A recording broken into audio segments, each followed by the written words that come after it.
Assalamualaikum warahmatullahi wabarakatuh. Perkenalkan, nama saya Amanda Diantika Filania dari NIM G00251123 dari kelompok A9. Di sini saya akan memaparkan anatomi organa core.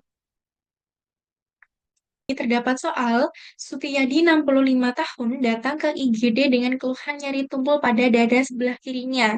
Keluhan ini dirasakan sejak 40 menit yang lalu, sedang menonton televisi di rumah.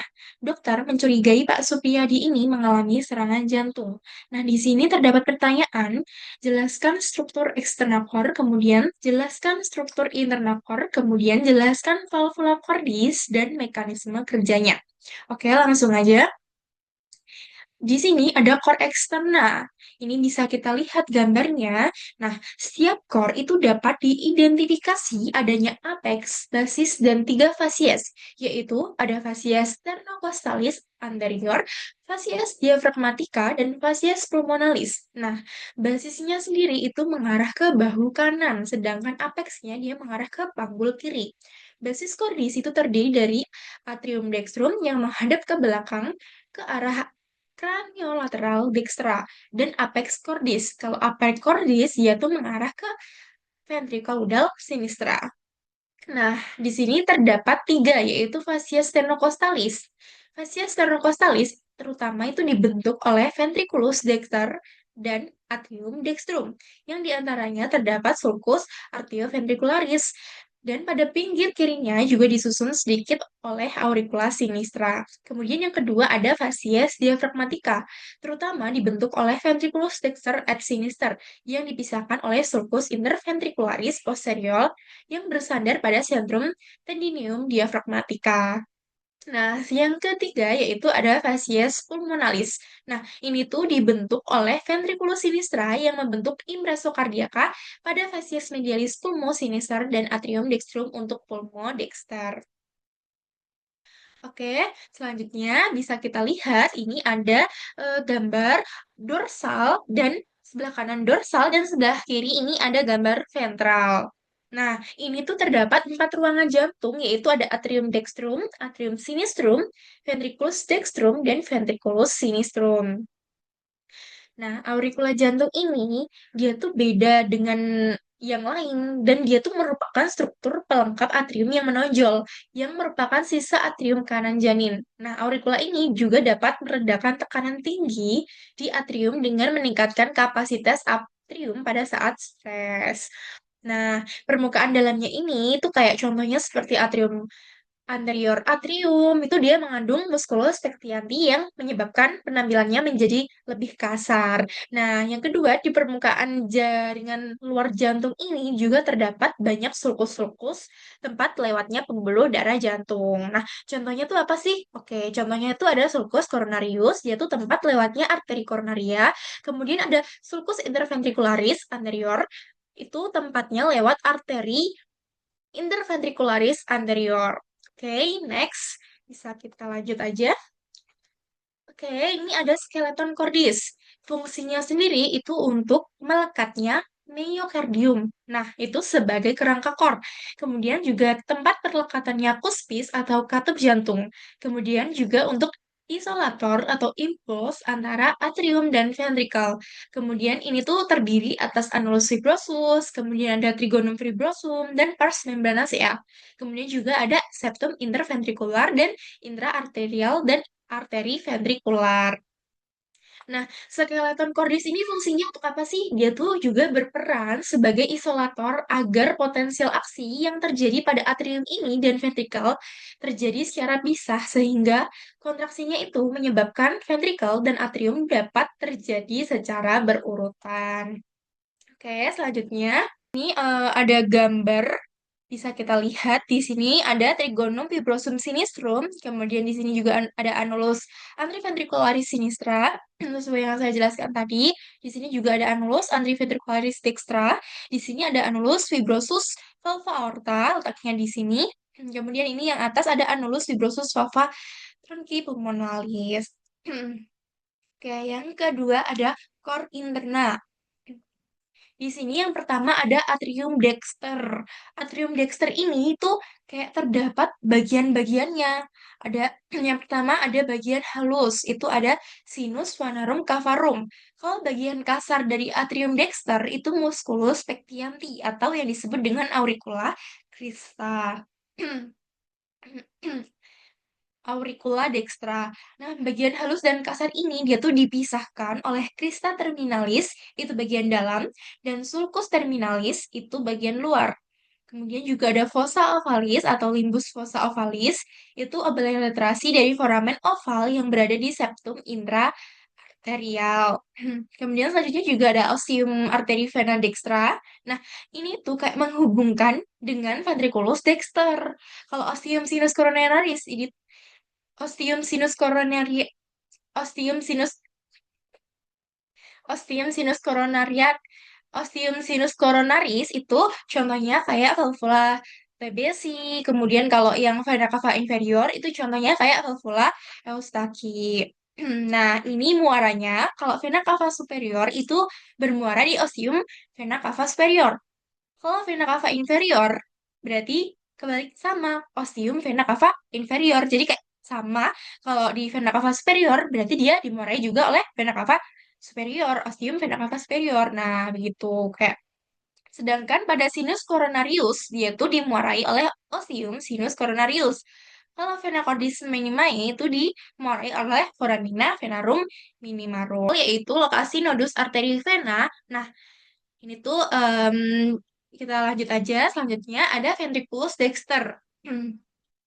Ventriculus dexter ini dia tuh terdiri dari ruangan kasar yang tersusun dari trabecula karena kemudian ini tuh juga ada tiga jenis trabeculae. Itu ada musculus capillaris, chordae tendinae, kemudian ada trabecula septomarginalis itu kayak terdapat bandel-bandel of his, kemudian ada ri kayak yang biasa menonjol di bagian dalam, kemudian ada ostium trunci pulmonalis yaitu kayak menghubungkan dengan truncus pulmonalis. Oke, kita lanjut aja. Ini bisa kita lihat gambarnya. Ini ada bicuspid valve open. Nah, ini tuh kayak terbuka saat membuka, bicuspidnya saat membuka. Nah, sedangkan ini bicuspidnya saat menutup. Nah, bisa kita lihat ini gambarnya kalau terbuka seperti ini, kalau menutup seperti ini. Oke, selanjutnya ada atrium sinister. Atrium sinister itu terdiri dari sinus, venarum, cavarum, dan auricula sinistra ostium arteri. Oke, selanjutnya ada atrium sinister.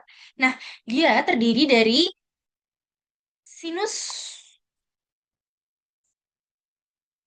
Oke, selanjutnya ada atrium sinister. Nah, di atrium sinister sendiri itu terdiri dari sinus, venarum, cavarum, dan auricula sinistra. Kemudian juga ada ostium arteri vena sinistrum. Dia menghubungkan dengan ventriculus sinistrum. Kalau fossa ovalis dan valvular foramis oval, nah, dia itu kayak dimuarai oleh dua buah vena pulmonalis dextra, kemudian satu buah vena pulmonalis sinistra, kemudian superior, kemudian ada satu buah vena pulmonalis sinistra. Oke, ini bisa kita lihat gambarnya. Selanjutnya, ini ada ventriculus sinister. Ini tuh kayak pembentuk dari apex cordis. Dan dia tuh kayak miokardnya tuh lebih tebal dibanding yang lain. Kemudian vestibulum aortanya, ostium aortanya tuh kayak menghubungkan dengan aorta. Kemudian ada musculus papillarisnya, itu ada chorda tendinae. Nah, bagian ventriculus sinister ini yang mendekati aorta itu disebut dengan vestibulum aorta. Nah, miokardium ventrikel kiri itu lebih tebal dibanding kanan. Kenapa? Karena fungsinya itu untuk memompa melawan tekanan tinggi, yaitu ke seluruh tubuh.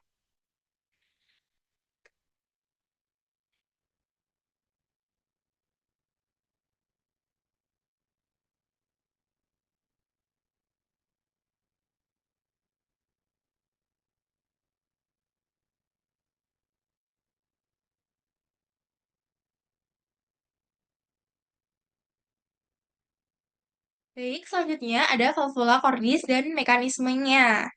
Nah, ini bisa kita lihat itu ada anterior dan posterior. Anterior atas, posterior bawah. Nah, ini itu terdiri dari katup jantungnya itu ada empat, yaitu dua katup atrioventricularis, itu katup di antara atrium dan ventrikel. Kalau itu ada dua, yaitu ada valva tricuspidalis atau yang bisa disebut dengan atrioventricularis dexter. Kemudian yang kedua ada valva mitralis yang disebut dengan atrioventricularis sinister. Nah, dua katup yang lainnya itu disebut dengan dua katup semilunaris. Itu katup antara ventrikel dan arteri besar. Itu ada dua juga, ada valva pulmonalis itu antara ventricle dexter dengan truncus pulmonalis, kemudian ada valva aortis itu antara ventricle sinister dengan aorta. Kemudian di sini juga ada dua, ada sistolik dan diastolik. Sistolik itu katup ketika ventricle berkontraksi untuk memompa darah keluar jantung. Kemudian ada katup seminularis, itu katup aorta dan pulmonal terbuka. Katup antiventricularis itu ada tricuspidalis dan mitral saat menutup.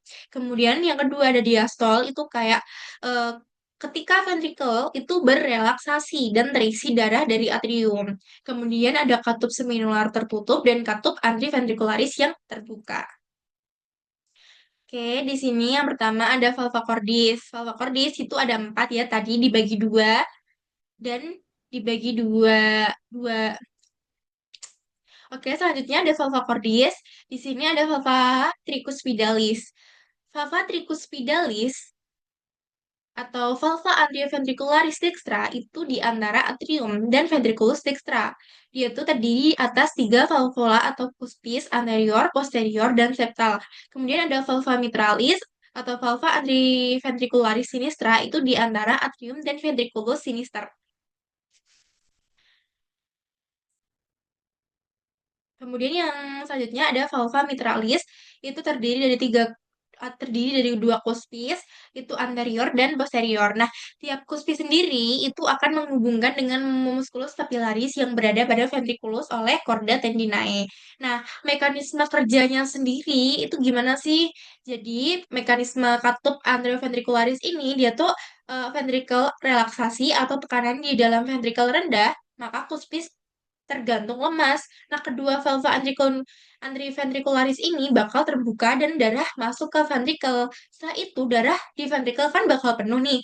Kemudian katup bakal terdorong oleh aliran darah dan tertutup korda tendinae dan musculus papillaris bakal menegang. Nah, kuspis itu kayak diibaratkan sebagai daun pintu. Kemudian fungsi dari katup jantung itu untuk mencegah regurgitasi atau aliran darah balik. Oke, selanjutnya di sini ada valva pulmonalis dan valva aorticus. Katup seminular, katup semilunar itu katup pulmonal dan aorta. Dia akan mengatur aliran darah ke ventrikel, ke arteri besar yaitu truncus pulmonalis dan aorta. Katup pulmonalnya bakal mengontrol pembukaan dari ventrikel kanan ke dalam truncus pulmonalis. Sedangkan katup aorta itu bakal mengontrol pembukaan dari ventrikel kiri ke aorta. Nah, masing-masing ini itu memiliki tiga titik yang berbentuk seperti saku baja, yaitu ada valva pulmonalis itu terdiri dari tiga, ada valvula seperti bulan sabit itu disebut semilunar, yaitu ada anterior, dexter, dan sinister. Kemudian ada valva semilunaris aorta itu terdiri dari tiga juga, itu dextra, sinistra, et posterior. Nah, mekanismenya sendiri tuh gimana sih? Oke, mekanisme pulmonal valva ini selama sistol, kanan aliran darah akan mendorong katup ke atas sehingga darah tuh bakal mengalir ke arteri pulmonalis. Kadang-kadang darah itu bakal mengisi sinus pulmonal dan ketika katup telah terisi penuh, titik puncaknya tuh bakal turun ke bawah sehingga menutup katup pulmonal. Kemudian untuk mekanisme dari valva aorticus itu katup aorta ini itu memiliki struktur yang unik, yaitu bukan arteri koroner di dalam sinus aorta. Arteri koroner ini adalah arteri yang memvaskularasi jantung itu sendiri. Nah, dia itu ada di dalam sinus aorta. Kita juga kayak bisa mengingat bahwa pengisian sinus ini hanya terjadi pada akhir sistol. Sehingga aliran darah yang melalui pembukaan arteri koroner ini hanya terjadi pada fase diastol atau relaksasi, ventrikel relaksasi dan atriumnya yang kontraksi. Oke, segitu yang dapat saya sampaikan. Jika saya ada salah dalam menjelaskan atau salah dalam mengucapkan kata, saya mohon maaf. Wassalamualaikum warahmatullahi wabarakatuh.